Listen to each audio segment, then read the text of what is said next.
جب نہ جان جا رہی ہو نہ عزت جا رہی ہے تو پھر پیسہ بھی شریعت میں حکم ہے کہ اس کی بھی حفاظت کرو. دنیا مسافر خانہ ہے. میں بار بار بیان میں کہتا ہوں, میں کیا کہتا ہوں, قرآن کہتا ہے, لیکن اس کا مطلب یہ نہیں ہے کہ اس میں چیزیں پھینکنا شروع کر دو آپ کہ یار ویسے ہی گزر جائے گی تو کوئی بات نہیں, اڑا دو, ختم کر دو, مر جائیں گے تو ویسے ہی ختم ہو جائے گا. تو مر جائیں گے تو ختم ہوگا, لیکن اس سے پہلے ختم ہو گیا تو ٹائم سے پہلے مر جائیں گے. سمجھ رہے ہیں؟ اعتدال ہے نا اسلام میں. نہ ان چیزوں سے دل لگاؤ. سورہ بنی اسرائیل کی کیسی بہترین آیت ہے. آج میں سفر سے آیا ہوں تو میری سیٹنگ بھی تھوڑی سی آؤٹ ہے کیونکہ میں سویا نہیں ہوں پوری رات. تو قرآن کے الفاظ دیکھیں, لا تجعل یدک مغلولۃ الی عنقک. نہ تو اتنے کنجوس بن جاؤ کہ اپنے ہاتھوں کو گردن سے باندھ لو, ولا تبسطها کل البسط, اور نہ اپنے دونوں ہاتھوں کو ایسے پھیلا کے اڑانا شروع کر دو. وابتغ بین ذلک سبیلا, ان دونوں کے درمیان اعتدال والا راستہ اختیار کرو. اچھا, ہر آدمی کہتا ہے میں اعتدال سے چل رہا ہوں کہ نہ میں اتنا ایسے اڑا رہا ہوں اور نہ میں کنجوس ہوں, کیونکہ میں نے اس دن میری گاڑی کا شیشہ ایک بندے نے صاف کیا تھا, میں نے اس کو 10 روپے دیے تھے, میں تو بالکل بھی کنجوس نہیں ہوں. اس دن چمونی آپا آئی تھیں ہمارے محلے میں, میری والدہ کی بڑی اچھی دوست ہیں, تو میں نے ان کو چائے پلائی تھی. میں تو میں نے یہاں میری مسز نے کہا تھا کہ 2 سموسے لے آؤ, میں لے آیا تھا. اگر میں کنجوس ہوتا تو میں کہتا نہیں, نان نفقے کے علاوہ کچھ بھی گھر میں نہیں آئے گا. تو آپ میں اعتدال ہے یا نہیں, یہ فیصلہ خود نہ کرو میرے بھائی. کبھی کچھ دن سخی لوگوں کے ساتھ گزارو تو ہم سب کو پتہ چلے گا کہ ہم سب کیا ہیں, کنجوس ہیں. سمجھ رہے ہو, ہم سب کنجوس ہیں. کچھ دن سخی لوگوں میں اٹھو بیٹھو. اسلام چاہتا کیا ہے؟ جو اسلام چاہتا ہے وہ تو میں پوری بات کہوں گا تو شاید جمعہ پڑھنا چھوڑ دیں آپ لوگ. اسلام کہتے ہیں مسافر خانہ سمجھو اس کو, اتنا نہ اڑاؤ کہ کل مانگنے کی ضرورت پیش آ جائے, بس اس سے کم خرچ کرو, ٹھیک ہے نا. یہ رکھنے کی چیز نہیں ہے. لیکن ہم یہ نہیں, ہم نے تو کتنے سالوں کا جمع کر کے رکھا ہوا ہے, جمع ہوتا جا رہا ہے, ہوتا جا رہا ہے, ہوتا جا رہا ہے, پلاٹ کی شکل میں, گولڈ کی شکل میں, دکانیں, پھر پراپرٹی, ہوتے ہوتے ہوتے. کمال کی بات یہ, اسلام کمانے سے منع نہیں کر رہا, جمع کرنے سے منع کر رہا ہے. اور ہم نے دینداروں کو دیکھا ہے کمانے کی زیادہ کوشش نہیں کر رہے, جمع زیادہ سے زیادہ کر رہے ہیں. عجیب بھائی, ارننگ بڑھاؤ, اپنی ڈبل کر دو, اس میں فائدہ ہے. مسلمان پاورفل ہوگا تو اسلام ترقی کرے گا. تو کہتے ہیں نہیں یار میری آمدن مہینے کی اتنی ہے تو مجھے کیا ضرورت ہے. لیکن اس آمدن کو کیا کر رہے ہیں, جمع کر رہے ہیں. وہ بھائی کمائی ڈبل کر دو تاکہ خرچ بھی کیا ہو جائے, خرچ اچھی جگہوں پہ شروع کر دو. اپنے لیے نہیں کماؤ, قوم کے لیے کمانا شروع کر دو نا. ڈبل کمانا شروع کر دو, 4 گنا کمانا شروع کر دو, لیکن اس کمائی کو پھر خیر کے کاموں میں خرچ کرو. نبی صلی اللہ علیہ وسلم نے فرمایا ایماندار تاجر وہ شخص جو اس لیے تجارت کرے کہ لوگوں کے سامنے ہاتھ نہ پھیلانا پڑے, ایمانداری کے ساتھ تجارت کرے. پیغمبروں کے ساتھ ہوگا قیامت کے دن. حضرت عثمان اگر تھوڑا کماتے تو 400 گھوڑے دیتے جہاد میں, بولو نا. گھوڑا لینڈ کروزر تھا اس زمانے کی, 400 V8 حضرت عثمان نے دیے ہیں. کتنا کمایا ہوگا. ہاں اتنا کمانا کہ آپ اپنے صحت کی کبھی خیال نہ کر سکیں, آپ بیوی بچوں کو بھی ٹائم نہ دے سکیں, وہ پھر کمانے میں بے اعتدالی ہے. کمانے کا ایک حد تک آپ کے ٹائم اور جسم سے تعلق ہے, اس کے بعد کھوپڑی سے تعلق ہے. کھوپڑی نہیں استعمال کر رہا, گدھا بنا ہوا ہے, محنت بہت کر رہا ہے. ہم نے ایسے کمانے والے دیکھے ہیں کہ سارا دن کمانے کی فکر میں ہوتے ہوتے بچوں کی فکر ہی نہیں ہے, بیوی کو ٹائم نہیں دے رہے, ماں باپ کو ٹائم نہیں دے رہے, اپنی صحت کو ٹائم نہیں دے رہے. تو زیادہ کمانے کا یہ مطلب ہرگز نہیں ہے. زیادہ کمانے کا مطلب یہ ہے کہ کمانے میں ٹائم تو آپ نے اتنا ہی دینا ہے جتنا آپ کی صحت اجازت دیتی ہے. نماز کا ٹائم نکلے, تہجد کا ٹائم نکل جائے, تسبیحات تلاوت کا ٹائم نکلے اس میں آپ کے لیے, کچھ اللہ کا ٹائم بھی نکلے, کچھ دین کی تبلیغ کا ٹائم بھی نکلے, کچھ پڑھائی کا ٹائم بھی نکلے. ویڈیو نہیں بنائے بھائی, یہاں لکھا ہوا ہے نا, کچھ پڑھائی کا ٹائم بھی نکلے. یہ تمام چیزوں کا ٹائم نکلنے کے ساتھ ساتھ پھر کمانے کو ٹائم دینا ہے. اس میں پھر جب اتنا ٹائم دے کے پھر پلاننگ کر کے اس کو بڑھانے کی کوشش کرنی ہے, یعنی ارننگ کو بڑھانے کی کوشش کرنا ہے. یہ نہیں کہ آپ نے ٹائم زیادہ دینا شروع کر دیا. اس میں ٹائم زیادہ دینے سے تو آپ کی صحت کو نقصان ہوگا نا. ارے 5 نمازیں تو پڑھنی پڑیں گی نا ٹائم پہ. پھر تلاوت روزانہ کرنی ہے کہ نہیں کرنی ہے, صبح و شام کی تسبیحات ہیں وہ بھی کرنی ہے, تہجد کی بھی کوشش کرنی ہے, باپ کو بھی ٹائم دینا, اماں کو بھی, بیوی بچوں کو بھی, پھر اپنی ایکسرسائز وغیرہ صحت کو بھی, پھر باقی ٹائم کس کو دینا ہے, وہ پیسہ کمانے کو دینا ہے. پھر اس پیسہ کمانے کے کو جتنا ٹائم آپ نے دے دیا تو اس میں آپ کہہ سکتے ہیں کہ پھر ہم اس کو بڑھائیں کیسے. ہم تو 8 گھنٹے کمانے کو دے رہے ہیں, اب اس میں کیسے بڑھائیں ہم. تو بھائی کھوپڑی استعمال کر کے کیا کریں, اس کو بڑھائیں. کھوپڑی سے چیزیں بڑھ جاتی ہیں. کھوپڑی تو استعمال مسلمان کر ہی نہیں رہا ہے نا. اب یہ کہ کیسے کھوپڑی استعمال کریں, تو آپ خود استعمال کرو کہ یار میں یہ کام کر رہا ہوں تو میں اگر یوں کر لوں تو یہ ایسے بھی ہو سکتا ہے. یہ بیٹھیں گے تو سمجھ میں آئے گا انشاءاللہ آپ کے خود, لیکن بیٹھتے ہی نہیں ہیں, سوچتے ہی نہیں ہیں. جو جہاں کھڑا ہے وہیں کا وہیں رہے گا وہ. خیر, تو میں کیا عرض کر رہا تھا, وہ تو بات ختم ہو گیا. آپ لیٹ آئے نا, اصل بات کچھ اور شروع ہوئی. اچھا خیر, جلدی سے بات کو میں لے کے آتا ہوں. تو اعتدال جو ہے نا, سخاوت, سخی لوگوں میں آپ اٹھیں گے بیٹھیں گے تو پتہ چلے گا کہ اعتدال کسے کہتے ہیں. عربوں میں بڑی سخاوت ہے, ہم نے علماء میں بڑی سخاوت دیکھی ہے. تو سخاوت کا مطلب یہ ہے کہ آپ اتنا خرچ نہ کریں کہ کل آپ کو مانگنا پڑ جائے.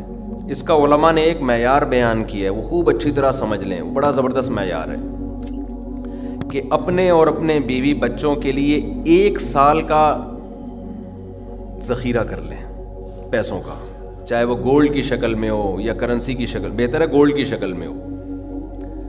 آج اگر آپ جاب لیس ہوتے ہیں تو 1 سال تک اگر آپ کو جاب نہ بھی ملے تو آپ نے جو پیسہ اسٹور کیا ہوا ہے اس سے اسی معیار کی زندگی اپنے گھر والوں کو دے سکتے ہیں جو اب تک دیتے آئے ہیں. اور یہ 1 سال آپ کے پاس جاب تلاش کرنے کا یا کاروبار دوبارہ سے اٹھانے کا آپ کے پاس موقع ہے.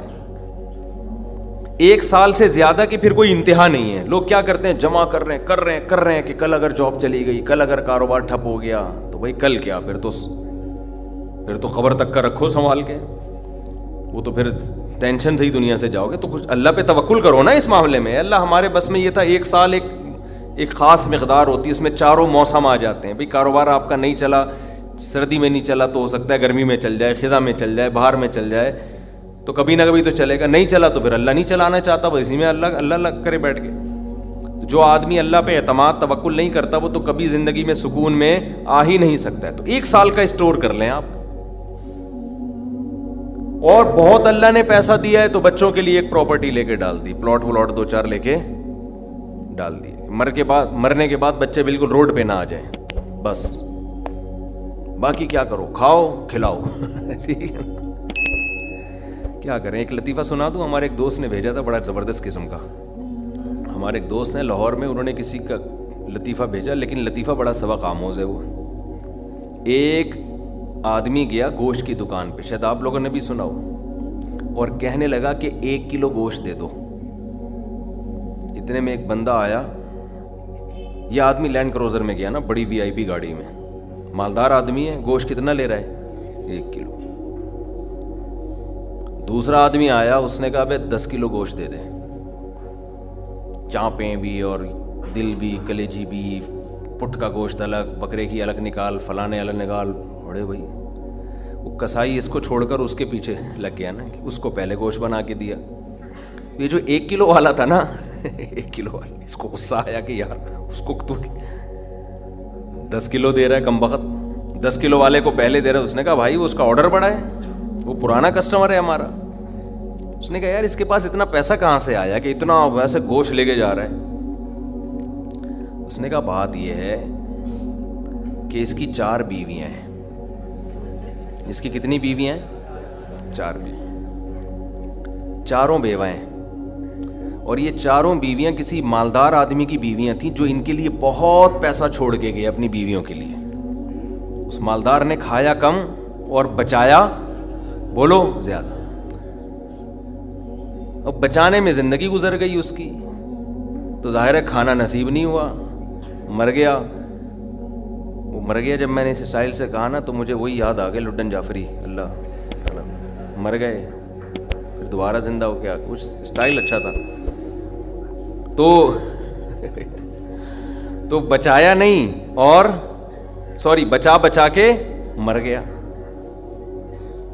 اب ظاہر ہے بیوی جو تھی ان کو پیسہ مل گیا ٹھیک ٹھاک، اب ان کے پاس پیسہ ہے، بندہ مارکیٹ سے شارٹ ہے۔ عورت کو ظاہر ہے پیسے کے ساتھ شوہر بھی تو چاہیے نا، اس میں بھی ڈیزائرز ہیں، اس کو بھی ضرورت ہے میاں کی۔ تو یہ غریب کا جذبہ تھا 4 شادیاں کرنے کا نا، تو یہ کرتا چلا گیا، پرانے والے کا سارا پیسہ کس کے پاس آ گیا، اب یہ بیوی کے خرچے پہ کھا رہا ہے، یہ بچا نہیں رہا، ظاہر ہے عورت کا پیسہ ہے۔ تو یہ دوسرے کے پیسے پر ان کی بیویوں سے شادی بھی کی ہوئی ہے، اور اس دوسرے کے پیسے پر کھا بھی رہا ہے، اس لیے یہ 10 کلو گوشت لے کے جاتا ہے، سمجھ رہے ہو؟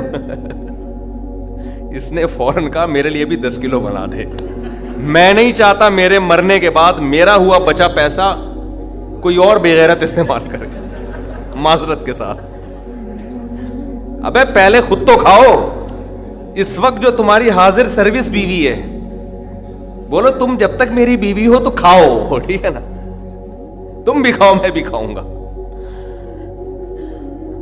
مر گئے تو بھائی وہ اس کے لیے نکاح کا دروازہ، اور جب ہمارے بیانات چل رہے ہیں تو یہ تو اور دروازہ کھل گیا ہے۔ پہلے تو بیوہ کو رشتہ ہی نہیں ملتا تھا نا، اب تو بہت سی بیوہ ایسی مارکیٹ میں آ گئی ہیں، پیسہ بہت ہے، بندہ نہیں ہے، ہم اپنے خرچے پہ شادی کرنے کے لیے تیار ہیں، کوئی شریف آدمی مل جائے ہمیں۔ اب تو ایسی بیوہ بہت آ گئی ہے مارکیٹ میں کہ جی پیسہ ہمارے میاں بہت چھوڑ کے گیا، بندہ نہیں ہے۔ تو میں نہیں کہہ رہا آپ بیوی کے لیے پیسہ نہ بچائیں، لیکن یہ دماغ میں رکھیں کوئی بغیرت آپ کے پیسے پہ آپ کی بیوی کے ساتھ زندگی گزارے گا، خرچہ آپ کا ہوگا،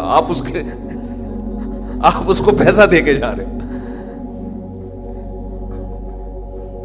تو اعتدال اس چیز میں ضروری ہے، ایسے لاوارث نہ چھوڑو اپنے بیوی بچوں کو، لیکن اعتدال، اتنا بھی نہ دو تو کہ ہری ہری سوجنا شروع ہو، بچوں کے لیے بھی بناؤ کچھ۔ خیر، کہاں سے کہاں بات چلی گئی یار، تو جلدی سے بات کو سمیٹتا ہوں، کیا کروں، پھر گھوم پھر کے ادھر ادھر دائیں بائیں جانے لگتے ہیں۔ تو یہ میں ان لوگوں کے لیے یہ لطیفہ ہے جو بہت زیادہ بچانے کی فکر کرتے ہیں۔ میں کہتا ہوں نا، آپ اپنی اولاد کے لیے بچا رہے ہو، اپنی اولاد کے لیے بچا رہے ہو، کھا نہیں رہے، نہ خرچ کر رہے ہو بچوں کے، تو بچے پھر جب بچوں کے پاس آئے گا تو وہ اپنے بچوں کی فکر میں بچائیں گے۔ تو آپ بھی تو خود کسی کے بچے ہو نا، آپ کھاؤ، بولو مجھے اپنے ابا کے بچوں کی فکر ہے، میرے ابا نے میرے لیے چھوڑا تھا، میرے بچوں کے لیے تھوڑی چھوڑا تھا۔ اور اگر آپ کے ابا نے آپ کے لکھ کے بجائے آپ کے بچوں کے لیے چھوڑا تھا تو آپ کے ابا تو بڑے بے وقوف تھے، کیونکہ بچوں کے لیے بھی اس لیے چھوڑا کہ وہ اپنے بچوں کے لیے چھوڑیں، پھر تو کھائے گا کون پھر اس کو بیٹھ کے؟ بات یہ کہ اللہ پہ اعتماد اور توکل بالکل ختم۔ یہ بھول گئے ہیں کہ جب انسان دنیا میں آتا ہے تو صرف پیٹ نہیں لے کے آتا، 2 ٹانگیں 2 ہاتھ کمانے کے لیے لے کے بھی آتا ہے۔ آپ کا بچہ اپاہج ہے تو سمجھ میں آتی ہے بات، 2 ہاتھ 2 ٹانگیں، تو بھائی جیسے آپ نے کمایا وہ بھی کمائے گا انشاءاللہ۔ جب آپ پیدا ہوئے تھے خدا نے آپ کی ماں کی چھاتیوں میں آپ کے لیے رزق پیدا کیا تھا، آپ کا بچہ پیدا ہوا تو اس کی ماں کی چھاتیوں میں بھی خدا نے رزق پیدا کیا ہے، تو اس کا مطلب رزق بچہ لے کر آ رہا ہے۔ تو فکر کرو اعتدال کے ساتھ، اس کو سروں پہ مسلط نہ کرو، مسلط نہیں کرو، مسلط اتنی کرو کہ بس میں نے کمانا ہے، بیوی بچوں کو فی الحال کھلانا ہے میں نے، اس کے علاوہ رزق کے دروازے کھل رہے ہیں تو کھلے، جتنا اللہ کھول دیتا ہے، بعض دفعہ نہیں کھولتا اللہ تعالیٰ، یبسط الرزق لمن یشاء ویقدر، جس کے لیے چاہتا ہوں رزق کھول دیتا ہوں، جو جس کے لیے نہیں چاہتا وہ ایڑیاں کس رگڑ لیتا ہے مگر رزق کا دروازہ نہیں کھولتا۔ تو ٹینشن کس بات کی ہے؟ یہ تو اللہ کے ہاتھ میں ہے، آپ نے کوشش کرنی ہے، نتیجہ آپ کے ہاتھ میں نہیں ہے۔ اللہ غریب رکھے تو بھی خوش، انجوائے کرو یار، جس نے مجھے کھلا دیا تو بس میری ضرورت بھی 2 پراٹھے ہیں، تو میرے بچوں کی بھی یہی ضرورت ہے، اللہ ان کو بھی کھلا دے گا۔ اللہ میں لاہور سے آیا ہوں، پراٹھا آتے ہی پراٹھا کھایا ہوٹل پہ جا کے، اتنا مزہ آیا کہ سبحان اللہ، نہیں ملتے پنجاب میں یہ والے پراٹھے، یہ چیز نہیں ہے پنجاب میں۔ پنجاب میں لسی ہے، پائے ہیں ہوں گے بھائی، یہ چیز نہیں ہے بھائی۔ رفیع بھائی بہت دیکھ لیا، مایوس ہوتا ہے نا انسان جا کے، وہ ناشتے کا وہ لک ہی نہیں آ رہا ہوتا۔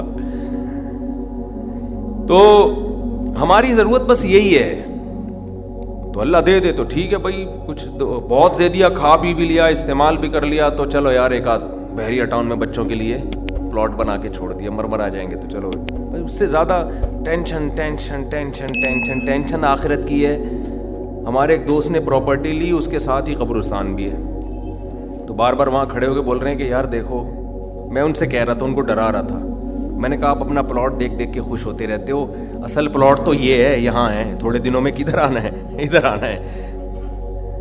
میں نے کہا یہاں آپ جو پلاٹ لیا اس پہ مکان بناؤ گے 10 15 20 سال کی کہانی ہے آپ کی, اس سے زیادہ کی مجھے سفید بال دیکھ کے لگ رہا ہے کہ ہوگی نہیں, اور یہاں 20,000 25,000 30,000 پتہ نہیں کتنا رہنا پڑے. تو جب اپنی پراپرٹی کو دیکھنے جاؤ, ساتھ میں یہ قبرستان پہ تھوڑی دیر کھڑے ہو کر دیکھ لیا کرو کہ یار آنا کہاں ہے, ادھر ہی. تو اتنا زیادہ خوش ہونے کی بالکل بھی ضرورت نہیں ہے. اس کی تیاری کیا کی ہے اس قبر کی, اس کی تیاری کرو. اس کی تیاری ہے راتوں کو تہجد, اللہ کے سامنے گڑ گڑانا, نظر کی حفاظت کرنا, حرام کھانے سے اپنے آپ کو بچانا, اپنی اولاد کی اچھی تربیت کرنا. یہ اس کی تیاری ہے اس قبر کی.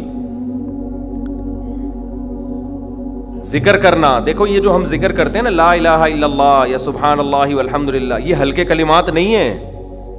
لوگ اس کو ہلکا سمجھ رہے ہوتے ہیں نا, کہ کوئی تسبیح پکڑ کے لا الہ الا اللہ اللہ اللہ کر رہا ہے بیٹھ کے, کیا کر رہا ہے, ٹائم ویسٹنگ, معاذ اللہ.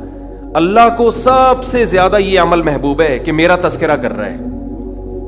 ہم جب دنیا کا تذکرہ کرتے ہیں, پراپرٹی وہاں چلی گئی, ابے تجھے پتہ ہے وہ بھی ہاتھ سے نکل گئی پراپرٹی, اور یہ بھی ہو گیا اور وہ بھی ہو گیا, ابے تجھے پتہ ہے آج کل کون سا بزنس چل رہا ہے, صبح و شام دنیا دنیا دنیا جو کرتے ہیں نا, اس میں ہمیں دلچسپی ہے, اللہ کو کوئی دلچسپی نہیں ہے. یہ فنا ہونے والی چیز ہے.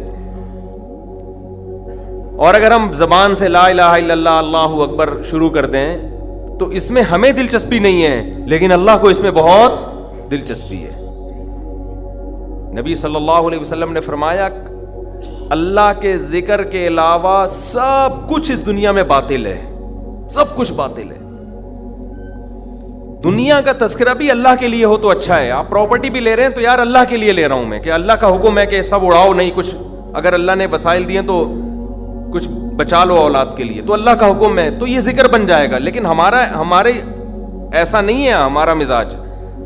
ہم تو دنیا کے چسکے لے لے کے تذکرے کرتے ہیں ہر وقت. تو یہ اس کی اگر ہم معمول بنا لیں نا, تسبیح ہاتھ میں رکھیں, میں نے دیکھا اس کا بڑا اثر پڑتا ہے. لاشعوری طور پر انسان کی زبان چلنا شروع ہوتی ہے, لاشعوری طور پر. تو عادت ڈالیں اللہ کا نام لینے کی, ادھر سے دماغ ہٹے گا. یہ جو گند میں دنیا کے گٹر جو ہمارے حضرت فرمایا کرتے تھے, دنیا کی محبت کے دلوں میں گٹر ابل رہے ہیں, تو سکون کہاں سے ہوگا؟ سکون خوشبو میں ہوتا ہے, گٹر کی بدبو میں تھوڑی ہوتا ہے. یہ دنیا کی محبت میں بھی اسمیل ہے, ایک بدبو ہے.